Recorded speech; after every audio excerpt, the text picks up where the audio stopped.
अस्सलामुअलैकुम। Galaxy news के साथ मैं हूं सबज भी और आपको अपने डिजिटल चैनल पर खुशामदीद कहती हूं। नाज़रीन, आज के व्लॉग में बहुत ही अहम खबरें जो हम आपके साथ शेयर करने जा रहे हैं और खासकर इमरान खान साहब कल के रोज इलेक्शन कमीशन पर काफी गुस्से में भी आए जब समाअत की गई अडयाला जेल में और इलेक्शन कमीशन के 4 अरकान को धमकियां भी दी गई। और इसके साथ साथ ही बैरिस्टर गौहर अली खान यानी कि चेयरमैन PTI और शेर अफजल मरवत साहब आमने सामने आ गया आज के रोज। उसके साथ साथ ही दूसरी जानिब जरताज गुल साहिबा को जमानत दे दी गई और पेशावर हाई कोर्ट के अंदर क्या माजरा था और क्या सीन था वहां का कि किस तरह से जजेस आए चीफ जस्टिस साहब और उन्होंने किस तरह से जमानत दी, उसके बारे में आपको बताएंगे। और उसके साथ साथ ही रिटायर्ड जनरल फैज हमीद साहब जो फैजाबाद धरना केस में कमीशन बनाया गया उसके सामने पेश हो गए और अपना बयान भी रिकॉर्ड करवा दिया गया। और इस हवाले से भी और क्या काजी फायजा साहब के खिलाफ कोई साजिश की जा रही है, इस सारी खबरों की तफसील हम आपको इस वीडियो में देंगे, तो वीडियो को एंड तक लाजमी देखिएगा। और अगर आप चैनल पर नए हैं तो चैनल को लाइक एंड सब्सक्राइब कर ले ताकि हर नए आने वाली वीडियो का नोटिफिकेशन बआसानी आपको मिलता रहे। तो सबसे पहले आपको बताएं कि जरताज गुल साहिबा कल के रोज पेशावर हाई कोर्ट यानी कि खैबर पख्तूनख्वा की अदालत में मौजूद थी हाई कोर्ट में और उनका यह मुतालबा था कि पेशावर हाई कोर्ट की जानिब से मुझे जमानत दी जाए ताकि बाहर जो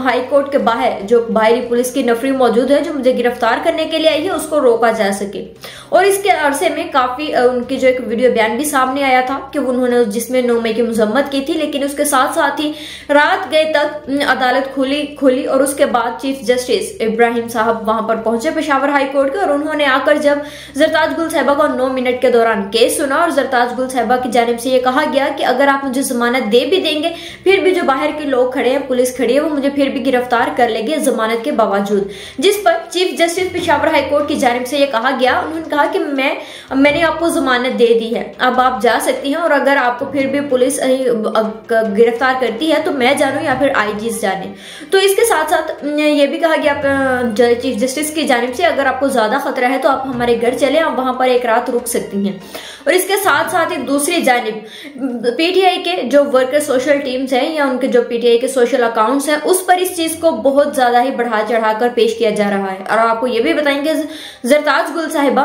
गुजरावाला की दहशतगर्दी की अदालत से इश्तिहारी करार दी गई है और इनके इश्तिहारी पोस्टर जो है वो जगह जगह अवेजा किए गए हैं और इनके नाकाबिल जमानत वारंट गिरफ्तारी भी जारी किए गए हैं और इनको 9 मई के वाकयात में मुलविस पाया गया था और इनके जो थे वो जायदादों को जब्त करने का भी हुक्म दिया गया है गुजरावाला की दहशतगर्दी की अदालत की जानिब से।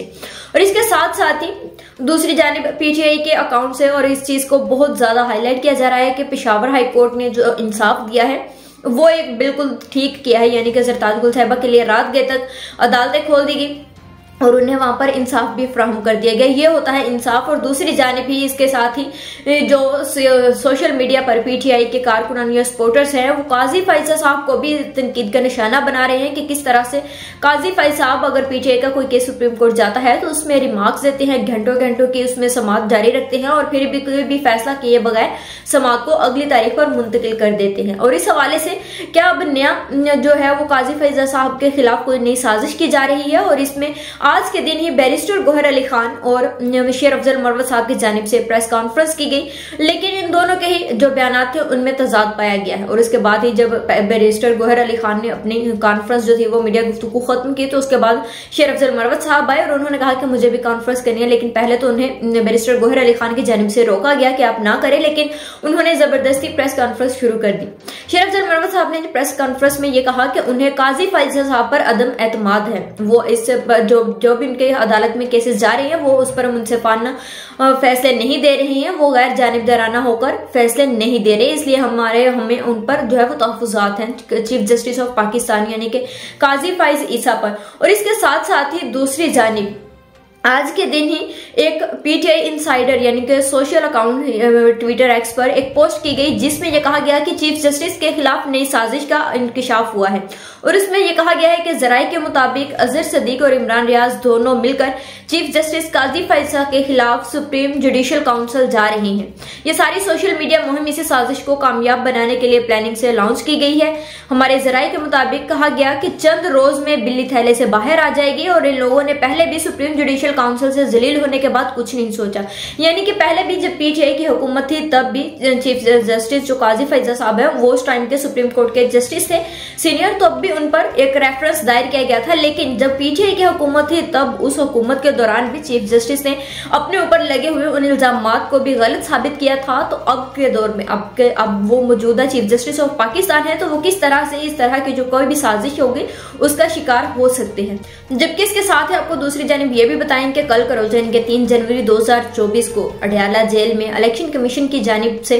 तौहीन इलेक्शन कमीशन केस के हवाले से बानी पीटीआई इमरान खान साहब और फवाद चौधरी पर फर्द जुर्म आयद की जानी थी, लेकिन इमरान खान साहब और फवाद चौधरी की जानिब से सेहत जुर्म से इनकार किया गया, जिसकी वजह से समाअत को अगली तारीख तक मुलतवी कर दिया गया और फर्द जुर्म आयद ना हो सकी। लेकिन इसके साथ ही जो समाअत के दौरान का जो वाकया सामने आया कि चेयरमैन पीटीआई साबिका जो है यानी कि इमरान खान साहब उस टाइम में गुस्से में भी आए और बानी पीटीआई के खिलाफ तौहीन इलेक्शन कमीशन केस की तौहीन चीफ इलेक्शन कमिश्नर केस में बानी पीटीआई के खिलाफ अडयाला जेल में फर्द जुर्म आयद करने की अंदरूनी कहानी सामने आ गई, जिसमें जराये के मुताबिक बानी पीटीआई फर्द जुर्म आयद किए जाने के दौरान शदीद गुस्से में आए और दौरान समाअत इलेक्शन कमीशन के चारों अरकान को संगीन धमकियां भी दी गई। बानी पीटीआई ने कहा मेंबर इलेक्शन कमीशन को धमकी देते हुए कहा कि मैं तुम सबकी शक्लें पहचानता हूं और तुम सबके नाम भी जानता हूं और जब मैं इक्तदार में आया तो मैं आर्टिकल 6 के तहत आप पर लगाऊंगा। और इसमें उन्होंने ये भी कहा कि आप जिसके कहने पर ये सब कर रही हैं वो तुम्हें बचा भी नहीं सकेगा जब मैं इक्तदार में आऊंगा। और उसके बाद ही जराये के मुताबिक मेंबर इलेक्शन कमीशन बानी पीटीआई की धमकी पर हैरान रह गए कि एक तो उनके केस पर पहले से ही उन पर एक केस है कि उन्होंने तौहीन इलेक्शन कमीशन की है और उसके बाद से जब अडयाला जेल में इस चीज की समाअत की जा रही है उन पर फर्द जुर्म आयद की जानी है, तो उस हवाले से भी बानी पीटीआई की जानिब से चारों अरकान यानी कि इलेक्शन कमीशन के चारों अरकान को फिर से धमकियां दी जा रही है कि जब मैं इक्तदार में आऊंगा दोबारा से तब मैं आप लोगों को आर्टिकल 6 के तहत आप पर लगाऊंगा और जो इस टाइम में आपसे ये सब करवा रहे हैं वो तब आपको बचा भी नहीं सकेंगे। लेकिन इसके साथ साथ ही दूसरी जानिब आपको ये भी बताएं कि गुजरावाला की इंसदाद दहशतगर्दी की अदालत की जानिब से 9 मई में वाकयात के मुलविस होने की वजह से 51 मुल्जिमान जो थे उन पर इश्तिहारी करार दिया गया और उन पर जो है वो उनके नाकाबिले जमानत वारंट गिरफ्तारी जारी की गई, जिसमें इमरान खान साहब भी शामिल हैं। और इस हवाले से आज के रोज ही एक वीडियो क्लिप सोशल मीडिया पर बहुत ज्यादा ट्रेंडिंग में जा रहा है और वो क्या था कि इसमें इमरान खान साहब का एक पोस्टर लगा हुआ था लारी अड्डे के करीब गुजरावाला में। वहां पर कुछ लोगों ने जो थे उन्होंने जाकर वहां पर स्याही फेंकी इमरान खान साहब के जो पोस्टर था उस पर अंडे फेंके गए और उसके साथ साथ ही टमाटर भी फेंके गए और उसके बाद उस पोस्टर को वहां से उतार कर फेंक दिया गया। यानी कि एक तरह से तो सोशल मीडिया पर यह भी दिखाया जा रहा है कि इमरान खान साहब बहुत मकबूल लीडर हैं। तो एक जानिब दूसरी जानिब अभी ये भी वीडियो सामने आना शुरू हो गई है कि हो सकता है कि जिस तरह से इमरान खान साहब की मकबूलियत एकदम से शुरू हुई थी तो एकदम से ही खत्म होना भी शुरू हो चुकी है। तो इसके साथ ही आज के दिन जो था वो इस हवाले से कि इमरान खान साहब एक मकबूल लीडर है और ये होना एक बहुत ही गैर यकीनी सी बात है कि इमरान खान साहब पर भी एक ऐसा वाकया हो सकता है कि उनके जो पोस्टर था उसको भी इस तरह से उसकी तस्दील की गई कि उस पर स्याही फेंकी गई और उसको फिर बाद में वहां से उखाड़ कर ही फेंक दिया गया। लेकिन इसके साथ साथ ही अगर आप दूसरी जानिब देख लें कि अभी भी चेयरमैन पीटीआई जो है वो अपने रवैये में थोड़ी सी भी लचक लाने के इरादे नहीं रखते हैं या उनका ऐसा कोई भी ख्याल नहीं है, वो फिर भी इलेक्शन कमीशन के खिलाफ जो है उनके अरकान को धमकियां देते हुए ही नजर आ रही हैं। जबकि इसके साथ ही आपको दूसरी जानिब ये भी बताएं कि फैजाबाद धरना कमीशन में lieutenant general retired Faiz Hamid ने अपना बयान रिकॉर्ड करवा दिया और आज के दिन ही जराये के मुताबिक उन्होंने अपने सवालनामे जो कमीशन की जानिब से उन्हें दिए गए थे उसके हवाले से जो भी सवालात थे उनके जवाब जमा करवा दिए गए। और फैज हमीद ने कहा कि 2017 में होने वाले धरने में इस वक्त की हुकूमत की हदायत पर तहरीक लब्बैक से मुज़ाकरात किए थे हमने। जनरल रिटायर्ड फैज हमीद ने हुकूमत के खिलाफ साजिश करने के इल्जाम की तरदीद की है और इसके साथ ही फैजाबाद धरना कमीशन जो था वो डॉक्टर अख्तर अली शाह की सरबराही में ये काम कर रहा है और इसमें कमीशन के साबिक आईजी ताहिर आलम और खुशहाल खान भी मौजूद हैं। और इसके साथ साथ ही उन्होंने इस हवाले से तरदीद की है कि किसी भी किस्म के जो इल्जाम थे वो हुकूमत की जानिब से नहीं हमें कहा गया था किसी भी तरह का इस धरने में किसी का भी साथ देने के हवाले से। लेकिन इसके साथ ही दूसरी जानिब कुछ ऐसी भी अफवाहें आ रही थी कि हो सकता है जो धरना फैजाबाद कमीशन बनाया गया है जिसमें इस एक दफा पहले भी जनरल रिटायर्ड फैज हमीद साहब को पेश होने के लिए बुलाया गया था लेकिन वो पेश नहीं हुए थे, तो ये अफवाहें भी उठ रही थी कि हो सकता है कि जनरल रिटायर्ड फैज हमीद साहब जनरल सईद आसिम मुनीर के साथ खुफिया मुलाकातें कर रहे हैं और इस हवाले से वो बातचीत भी कर रहे हैं कि खुदारा मुझे इस धरना फैज जो कमीशन बनाया गया है फैजाबाद धरने के हवाले से उससे मुझे बचा लीजिए और मैं किसी भी तरह के कोई भी जवाब देने के लिए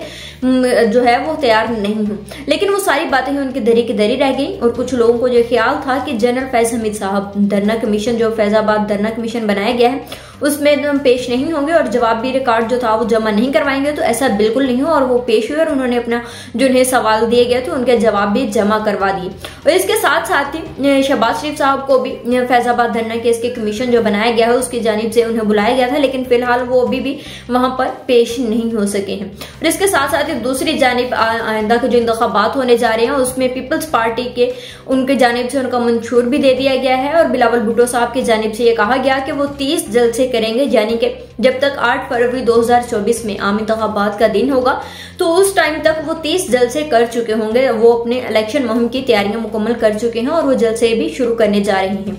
और इसके साथ साथ ही बिलावल भुट्टो जरदारी की जानिब से ये भी कहा गया, उन्होंने लाहौर में आगे आए और वर्कर कन्वेंशन से खिताब करते हुए उन्होंने नवाज शरीफ साहब के हल्के से ही खड़े हुए हैं इलेक्शन लड़ने के लिए और वहां पर खड़े होकर ही नवाज शरीफ साहब पर वार किया और उन्होंने कहा कि मैं आया हूं लाहौर से और मैं इलेक्शन जीत कर ही जाऊंगा। अगर कोई किसी को है अपने आप पर इत्मीनान के वो इलेक्शन लड़ सकता है, मेरे मुकाबले में जीत सकता है तो वो सामने है और मेरे मुकाबले में आकर इलेक्शन भी लड़े। लेकिन इसके साथ ही दूसरी जानिब नवाज शरीफ साहब की जानिब से बहुत ज्यादा खामोशी है और आज के दिन ही नवाज शरीफ साहब के नाअहल होने के खिलाफ जो थी केस की समाअत सुप्रीम कोर्ट में 7 रुकनी लार्जर बेंच जिसकी सरबराही चीफ जस्टिस काजी फैज साहब कर रहे हैं केस की समाअत की गई, लेकिन फिलहाल कोई भी फैसला ना हो सका और केस को कल के रोज तक मुलतवी कर दिया गया है। और इसके साथ साथ ही दूसरी जानिब मारंग बलोच यानी कि मुजाहिरीन बलोच जो आए हुए थे इस्लामाबाद में हैं, अभी भी मौजूद हैं और उनके जो मुतालबात थे कि बलोच के जो लोग हैं जो लापता जबरी गुमशुदगियां की जा रही है वो कहां पर जा रहे हैं और कौन उनको उठा कर ले जा रहा है, इस हवाले से हमारे मुज़ाकरात हैं, हमारी कुछ डिमांड्स हैं, हमें वो हमारे जो गुमशुदा अफराद हैं उनको बाजियाब करवाया जाए। लेकिन फिलहाल उनके साथ कभी तक कोई किसी भी किस्म की कोई पेशरफ्त नहीं हो सकी इस केस में और उनके जो बलोच मुजाहिरीन है वो अभी भी इस्लामाबाद के प्रेस क्लब के बाहर धरना दिए हुए हैं। लेकिन कल के रोज ही 3 जनवरी था और उसके हवाले से मारंग बलोच साहिबा की जानिब से ये भी बयान दिया गया कि हमारा 3 जनवरी का आखिरी दिन है, यानी कि जो वक्त दिया गया था हुकूमत को या रियासत पाकिस्तान को, हमने वहां तक का सब्र किया है। अगर उसके बाद हमारे कोई भी मुज़ाकरात नहीं किए जाते या हमारे मुतालबात को पूरा नहीं किया जाता है तो हम पूरे पाकिस्तान में शटर डाउन हड़ताल की कॉल करते हैं और पाकिस्तान को चाहिए कि वो आए और आकर हमारा साथ दे इस हवाले से। लेकिन वो शटर डाउन हड़ताल हुई या नहीं हुई, लेकिन आज के दिन ही मारंग बलोच साहिबा की जानिब से एक और अहम बयान सामने आया जिसमें उन्होंने वाज़ेह तौर पर कश्मीर को पाकिस्तान से लहाक करने से रोक दिया। उन्होंने कहा कि अगर पाकिस्तान की अवाम या रियासत पाकिस्तान और उसकी हुकूमत मजलूम बलोच मुजाहिरीन जो है और उन पर जो जुल्म किया जा रहा है उस पर कोई एक्शन नहीं ले रहे तो वो आप लोगों यानी कि कश्मीरियों का किस तरह से हम नवा हो सकते हैं। तो उन्होंने मारंग बलोच की जानिब से कश्मीरियों को ये पैगाम दिया है कि मेरा मानना यही है कि आप भी पाकिस्तान के साथ इल्हाक ना कीजिएगा। आज के लिए इतना ही, मुझे इजाजत दीजिए। अल्लाह हाफिज।